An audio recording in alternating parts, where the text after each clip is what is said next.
Chapter 58.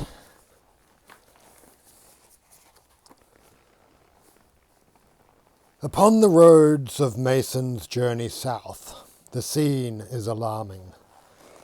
In Maryland in September, the mob had pulled down the house of Zachariah Hood, who, refusing to resign as the province's stamp distributor, fled to New York and was granted refuge in Fort George, in time to witness Four Topman Bodine's bi-lunar exhibition. Though 'twas now possible to clear vessels out of Chesapeake ports unstamped, pleading a lack of stamps, Maryland was somehow among the last of the American provinces to do so, as if, having paused self-amazed at their noble deed, the mobility were now considering their next step. As autumn rusted toward winter, youths went careering along the high roads, firing long rifles from horseback at any target that might suggest a connection with stamped paper, puffs of breath and smoke decorating the way. Groups of farm girls stood at crossroads and sang to them, "Americans all." Their fathers, not always with better things to do, offered jugs and pipes, and their mothers tea. Travelling sons of liberty never had to pay a farthing for drink, and were ever the objects of suggestions that, for even the liveliest of them, would have taken more time away from their itineraries than duty would allow. Massachusetts Bay accents were heard for the first time out in the Allegheny, up in the coves or coves, as folk were then pronouncing it, pursed as the Yankees were abroad.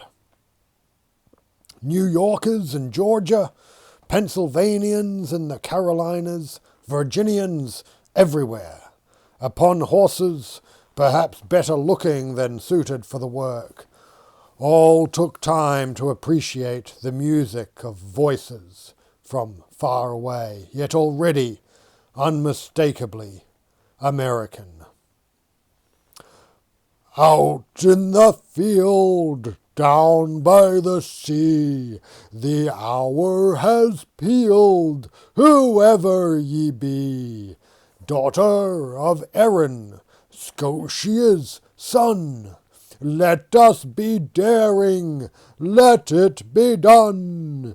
It is time for the choosing, Americans all. No more refusing the cry and the call, for the grain to be sifted, for the tyrants to fall, as the low shall be lifted, Americans all. Till the end of the story, till the end of the fight, till the last craven Tory has taken to flight. Let us go to the wall, let us march through the pain, Americans all, slaves never again.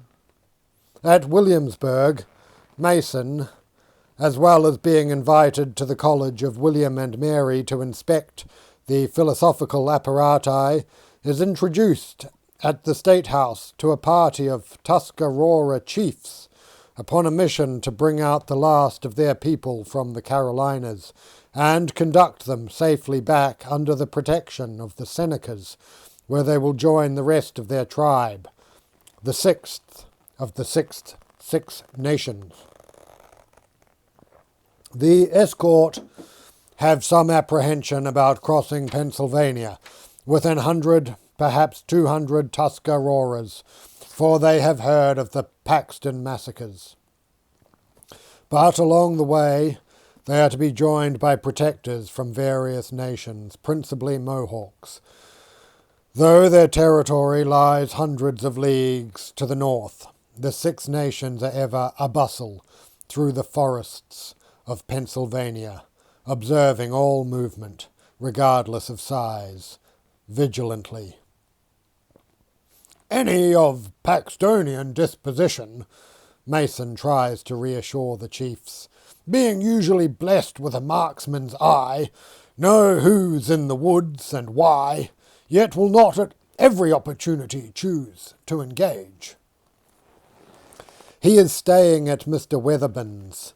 One morning a note appears tucked into a frame full of crossed ribbons from Colonel Washington, in town and seeking a quiet game or two of billiards. Their tranquillity is not preserved, as more and more arrive in Raleigh's billiard room round the famed great table.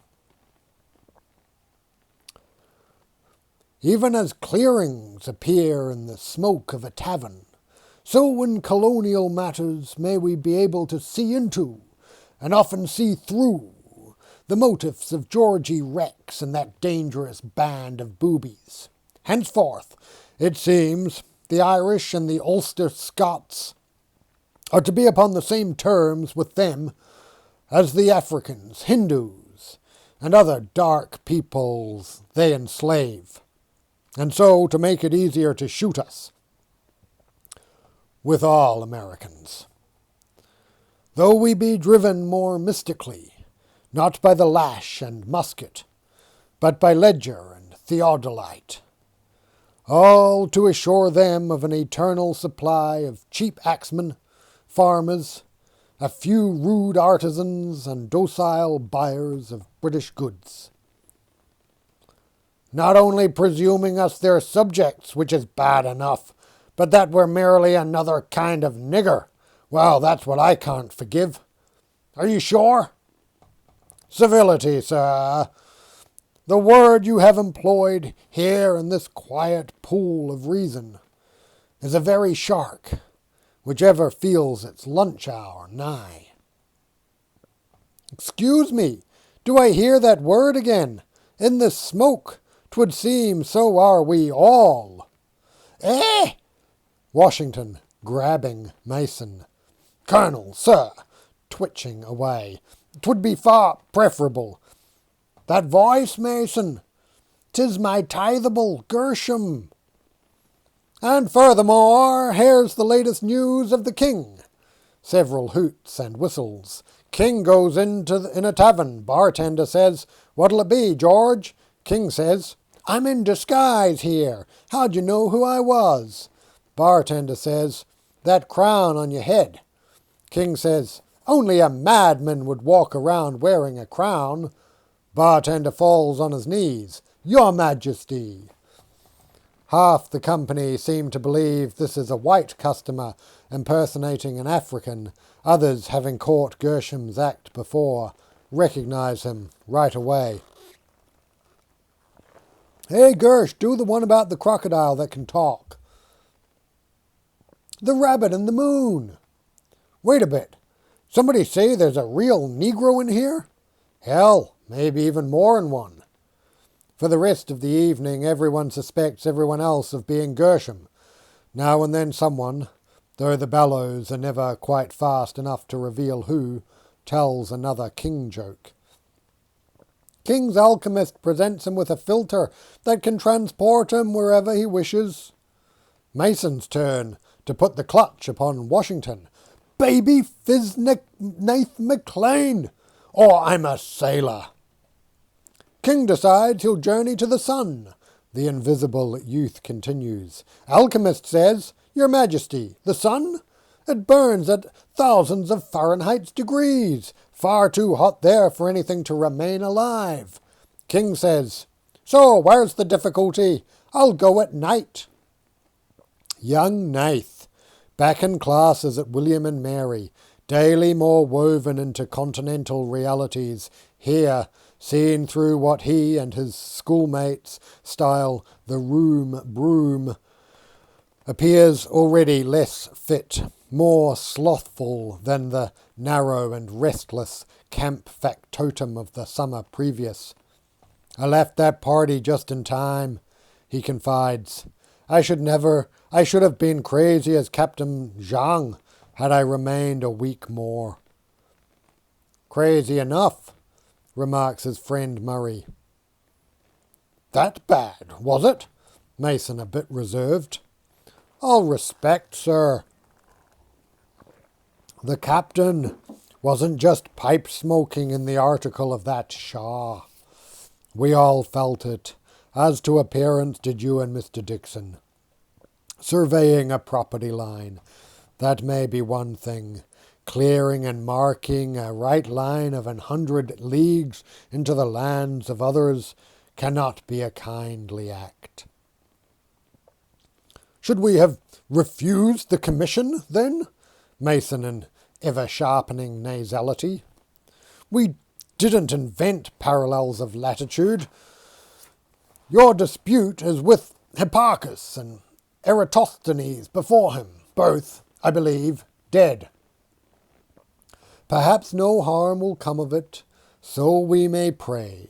Remember me to Mr. Dixon, your servant, sir, as Nath once more is subsumed into narcotic vapours, opaque as futurity, leaving Mason feeling guilty as foolish, unable to rely as much as before upon remembrances of the cheerful boy who passed like a shuttle, ever to and fro and amidst, as if weaving the very party on into the west, day upon day. End of chapter.